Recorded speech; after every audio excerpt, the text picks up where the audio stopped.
মানুষের জীবনের সবচেয়ে মূল্যবান বিষয় হলো সুখে শান্তিতে থাকা, তার জীবনযাত্রার মান উন্নয়ন হওয়া।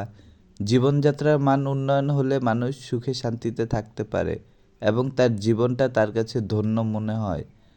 কিন্তু মানুষের জীবনযাত্রার মান উন্নয়ন হওয়ার প্রমাণ পেতে হলে মানুষের সব কিছুই তার সাধ্যের মধ্যে থাকতে হবে এবং সে যেন ভোগান্তির শিকার না হয়ে সব কিছু উপভোগ করতে পারে, সেটা আনন্দের মুহূর্ত হোক এবং প্রয়োজনীয় সকল বিষয়গুলো হোক, যেগুলো জীবনযাপনের জন্য একটা স্বাভাবিক মানুষের পাওয়া উচিত।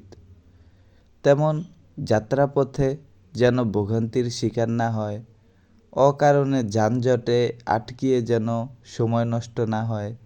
কারণ মানুষ দূর দূরান্ত থেকে তার পরিবারের কাছে যে মিলিত হয় আনন্দের মুহূর্ত ভাগাভাগি করার জন্য।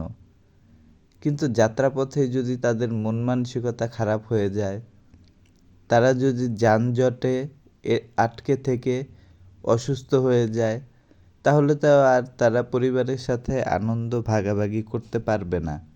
সুতরাং তাদের এই দূর থেকে যে অকারণেই তারা তাদের জীবনকে আরেকটি শাস্তি দিচ্ছে।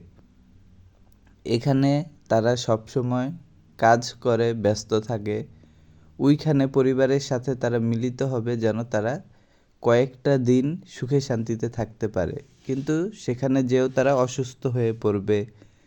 আল্লাহ না করুক যে কেউ যদি দুর্ঘটনায় শিকার হয়ে ক্ষতিগ্রস্ত হয়ে পড়বে, তাহলে তো তার সব কিছুই শেষ হয়ে যাবে, তার সাথে তার পরিবারেরও সব কিছু শেষ হয়ে যাবে। তাই চেষ্টা করা উচিত মানুষের জীবনযাত্রার মান উন্নয়নে সহযোগিতা করা।